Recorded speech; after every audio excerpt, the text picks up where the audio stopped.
Subscribe कीजिए दोस्तों हमारे चैनल को।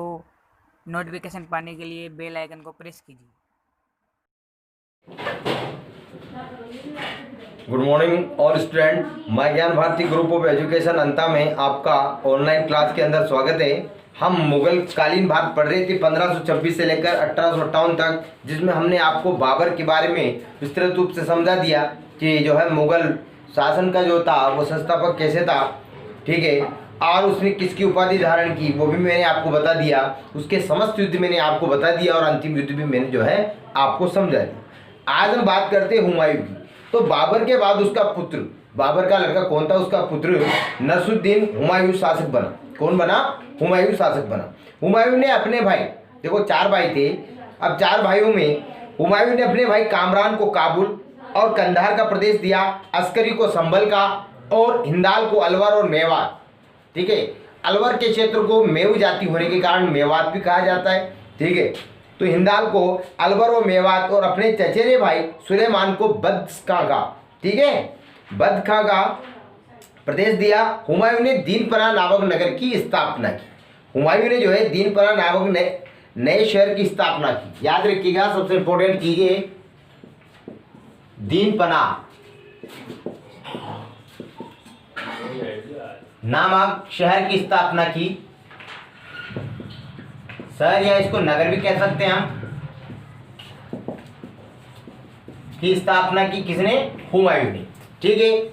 आगे देखिए आप, हुमायूं उसने मालवा और गुजरात पर भी क्या किया? आक्रमण किया। इसके बाद हुमायूं एवं अफगान शासक शेर खां, अफगान शासक कौन था? शेर खां के मध्य बक्सर के निकट, कहां पर? बक्सर के निकट चौसा नामक स्थान पर, चौसा नामक स्थान पर 1539 में चौसा का युद्ध शेर खां और हुमायूं के मध्य हुआ, जिसमें मुगलों की पराजय हुई। कहने का मतलब हुमायूं युद्ध हार गया। चौसा की जीत के बाद शेर खां ने शेरशाह की उपाधि धारण की। देखो आप, मुगलों की पराजय हो गई, मतलब शेर खां जीत गया, हुमायूं युद्ध में हार गया। कौन सी युद्ध में? 1539 का जो चौसा का युद्ध था उसमें। उसके बाद सबसे इंपॉर्टेंट चीज ये है कि चौसा की जीत के बाद शेर खां ने शेरशाह की उपाधि धारण की। इंपॉर्टेंट चीज क्या आ रही है यहाँ पे? शेरशाह, शेरशाह की उपाधि धारण की। इस युद्ध में जब हुमायूं युद्ध हार गया तो शेर खां ने, किसने? शेर खां ने,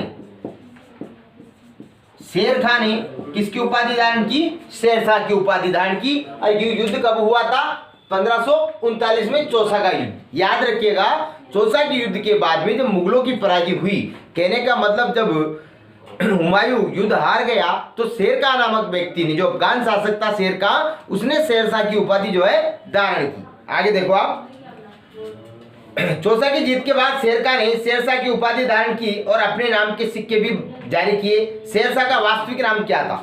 याद रखिएगा, शेरशाह का वास्तविक नाम था फरीद। कहने का मतलब इसके बचपन का नाम क्या था? फरीद था। आपसे पूछा जा सकता है क्वेश्चन पेपर में, शेरशाह के बचपन का नाम था फरीद। शेरशाह की उपाधि उसको कब मिली वो अभी मैंने आपको बता दिया, ठीक है। एक इंपॉर्टेंट चीज मैंने आपको बता दी कि दीनपना नामक नगर या शहर की स्थापना भी इसके द्वारा की गई। अब चौसा का युद्ध में मैंने आपको बताया था, पहले इसको फरीद कहते थे बचपन में, उसके बाद जब ये किशोर हुआ, ठीक है ना, उस समय इसको शेर का कहा जाता था। लेकिन चौसा के युद्ध के बाद जब इसने जीत हासिल की, किसने? शेर खां ने, तो शेरशाह की उपाधि धारण की और अपने नाम के सिक्के इसने जारी किए। आगे देखो, 1540 ईस्वी में कन्नौज या बिलग्राम का युद्ध शेरशाह और हुमायूं के मध्य हुआ। आगे देखो, अब 1539 का चौसा का युद्ध हो गया, 1540 में एक युद्ध फिर होता है इनके बीच। 1540 में कन्नौज या बिलग्राम का युद्ध हुआ। इस युद्ध में भी जो है हुमायूं युद्ध हार गया। युद्ध शेरशाह और हुमायूं के मध्य हुआ। हुमायूं हार कर भाग गया। हुमायूं हार कर मतलब अपने राज्य को छोड़कर अन्य जगह निर्वासित हो गया, मतलब निकल गया। ठीक है, दिल्ली सल्तनत शेरशाह के अधिकार में चल गई। दिल्ली का जो शासन था वो किसके अधिकार क्षेत्र में चला गया? शेरशाह के अधिकार में। निर्वासित जीवन में मतलब राज्य को छोड़कर अपनी शासन व्यवस्था को त्याग कर जब वो भाग खड़ा हुआ तो उसी दौरान क्या हुआ?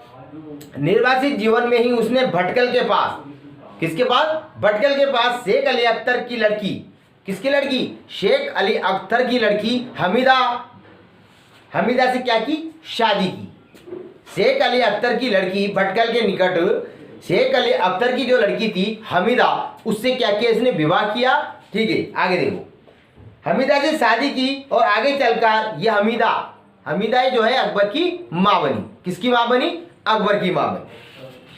धीरे धीरे हुमायूं ने कंधार एवं काबुल को भी जीता। ठीक है, हिंदुस्तान को पुनः जीतने का प्रयास किया। किसने? हुमायूं के द्वारा। 1555 ईस्वी में उसने लाहौर पर क्या कर लिया? कब्जा कर लिया। उसने नसीब खां और तातार खां के नेतृत्व वाली अफगान सेना को मच्छीवाड़ा की युद्ध में, याद रखिएगा, हुमायूं के द्वारा शेर खां के जो दो सेनापति थे, आगे देखो क्या नाम था उनका? नसीब खां एवं तातार खां के नेतृत्व वाली अफगान सेना को मच्छीवाड़ा की युद्ध में क्या किया? पराजित किया। पंजाब पर अधिकार कर लिया। इसके बाद जून 1555 ईस्वी में सरहिंद के निकट उसने अफगानों को क्या किया? फिर से दोबारा से जो है परास्त कर दिया। अफगानों का नेतृत्व कौन कर रहा था? सिकंदर सूर। और मुगलों का नेतृत्व कर रहा था बैरम खां। अफगानों का नेतृत्व कौन करता? मतलब उसका सेनापति कौन था? सिकंदर सूर था। और मुगलों का नेतृत्व कौन कर रहा था? बैरम खां ने किया। इसके बाद 23 जुलाई 1555 ईस्वी को हुमायूं दूसरी बार दिल्ली की गद्दी पर बैठा। 1555 में देखिए आप, 1555 ईस्वी में हुमायूं दिल्ली की गद्दी पर दोबारा बैठा।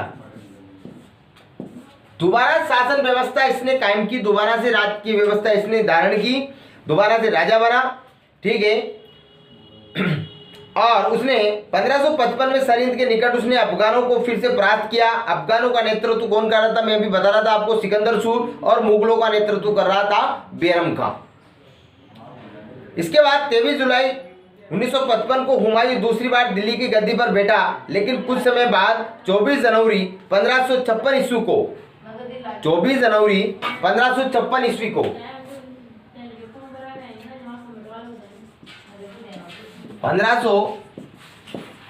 जुलाई 1556 24 जनवरी 1556 ईस्वी को वो क्या हुआ? दीनपना में स्थित, जो इसने दीनपना नामक नगर की स्थापना की थी हुमायूं के द्वारा, उसी नगर में एक पुस्तकालय था लाइब्रेरी। उसकी सीढ़ियों से ये गिरने के कारण इसकी मृत्यु हुई। इसलिए इतिहासकार लैनपुन ने इसके लिए कहा है, मैं आपको बता देता हूं, आपकी किताब में नहीं है, लेकिन इतिहासकार लैनपुन ने इसके लिए कहा है कि हुमायूं जिंदगी भर, अपनी उम्र भर लुढ़कता रहा और उसकी मृत्यु भी जो है लुढ़कने से ही हुई। किसके द्वारा हुई? लुढ़कने के द्वारा। इतिहासकार लैनपुन ने इस बात को बताया है। आगे देखो, हुमायूं अफीम के नशे में क्या रहता था? चूर रहता था। अफीम का आदी था अफीम खाने का, इसलिए कहा गया उसके द्वारा, है ना। हुमायूं अफीम के नशे में चूर रहता था। वो ज्योतिष में क्या रखता था? आस्था रखता था। ठीक है, इसलिए उसे सप्ताह में 7 दिन 7 रंग के कपड़े पहनने का बड़ा शौक था। आपसे पूछा जा सकता है कि मुगल काल का वो शासक कौन था जो ज्योतिष विद्या में अपने आप का पूर्णतया भरोसा मानता था और 7 दिनों में, सप्ताह के 7 दिनों में 7 रंग के कपड़े वो जो है धारण करता था। इंपॉर्टेंट चीज है, सप्ताह के 7 दिनों में 7 रंग के कपड़े कौन सा मुगल शासक पहनता था? ये इस चीज को आप याद रखिएगा, तो वो था आपका हुमायूं। सप्ताह में 7 रंग के कपड़े पहनता था। क्यों पहनता था? क्योंकि ज्योतिष विद्या में वो जो है उस पर आस्था और विश्वास रखता था। ठीक है, नियम बनाया था। अब देखिए आप, इसके बाद हम सूर साम्राज्य पढ़ते हैं, तो देखिए आप सूर साम्राज्य, इसके बाद आप देखिए मैंने आपको हुमायूं के निर्वासित जीवन में दिल्ली सल्तनत का जो शासक बना था उसका नाम मैंने आपको बताया था फरीद। उसके बचपन का नाम था, किशोर अवस्था में उसको शेरशाह कहा गया, लेकिन बाद के जीवन में उसको जो है चौसा के युद्ध के बाद उसको शेरशाह की उपाधि से नवाजा गया और अपने नाम के सिक्के डलवाए। 1540 में मैंने आपको कन्नौज और बिलग्राम का युद्ध में दोबारा उसकी जो हार हुई उसके बाद अब उसने निर्वासित जीवन जिया, मतलब अपने राज्य को छोड़ दिया और शेरशाह ने वहां पर शासन सत्ता स्थापित की। तो हम सूर साम्राज्य पढ़ रहे हैं। सूर साम्राज्य का जो है संस्थापक कौन था? फरीद था। सूर साम्राज्य का संस्थापक कौन था? फरीद। फरीद मतलब शेरशाह। कौन था? शेरशाह था। फरीद मतलब शेरशाह था। हसन खां का पुत्र था। किसका पुत्र था? हसन खां। हसन खां का पुत्र था। ये याद रखिएगा, किसका पुत्र था? हसन खां का। जो जौनपुर राज्य के अंतर्गत सासाराम, सासाराम कहां पर पड़ता है? सासाराम पड़ता है आपके बिहार का। जमींदार था। इसके पिताजी कहां थे? बिहार के जमींदार थे। दक्षिण बिहार के तत्कालीन शासक बहार खां ने नियत थे फरीद द्वारा। देखो आप, दक्षिणी बिहार के तत्कालीन शासक बहार खां ने क्या किया? बहार खां ने नियत थी, मतलब किसी भी प्रकार के अस्त्र शस्त्र फरीद खां के हाथ में नहीं थे, लेकिन फिर भी बिना अस्त्र शस्त्र के, बिना किसी आयुध के फरीद नामक बालक ने शेर को दोनों जबड़े चीरते हुए शेर को मार गिराया। इसी कारण फरीद को शेरशाह भी कहा जाता है। आगे देखिए आप, दक्षिणी बिहार के तत्कालीन शासक बहार खां ने नियत फरीद द्वारा शेर मार दिए जाने पर उसे शेरशाह की उपाधि प्रदान की। ये भी इंपॉर्टेंट चीज है। उसका साम्राज्य पश्चिमी कन्नौज से लेकर पूर्व में असम की पहाड़ियों तक तथा उत्तर में हिमालय से लेकर दक्षिण में बंगाल की खाड़ी तक फैला हुआ था। किसका? शेरशाह। मालवा भी शेरशाह ने जीत लिया 1544 ईस्वी में। इंपॉर्टेंट बात आपके राजस्थान के संदर्भ में आ जाती है। जो मारवाड़ का शासक था मालदेव, ठीक है, इसको देखिए आप। 1544 ईस्वी में मालदेव को हराकर, मालदेव शासक था, उसको हराकर शेरशाह ने अजमेर, जोधपुर एवं मेवाड़ पर भी क्या कर लिया? अपना आधिपत्य स्थापित कर लिया। शेरशाह ने मालदेव से युद्ध में बड़ी मुश्किल से जीता। शेरशाह ने क्या किया? शेरशाह अपने आप से कहता है, मतलब मालदेव से जब युद्ध हुआ 1544 में, वह युद्ध शेरशाह ने बड़ी मुश्किल से जीता, ठीक है। इसलिए शेरशाह ने कहा था कि मैं मुट्ठी भर बाजरे के लिए हिंदुस्तान की बादशाह खो देता, ठीक है। मुट्ठी भर बाजरे का मतलब है जोधपुर एक रियासत थी, उसको अगर उसको छीनने के चक्कर में अगर वो चली जाती तो पूरी हिंदुस्तान की बादशाह जो है उसकी बादशाह खत्म हो जाती। आगे देखो आप, 1544 में मालदेव को हराकर शेरशाह ने अजमेर, जोधपुर एवं मेवाड़ पर अधिकार कर लिया। शेरशाह ने मालदेव से युद्ध बड़ी मुश्किल से जीता, जबकि उसके सेनापति कौन थे? मालदेव के सेनापति थे जेता और कुपा। याद रखिएगा, इंपॉर्टेंट चीज है, उसके सेनापति थे मालदेव के जेता और कुपा। जेता कुपा ने वीरतापूर्वक संघर्ष किया, तभी बादशाह ने कहा मैं मुट्ठी भर बाजरे के लिए हिंदुस्तान की सल्तनत खो देता।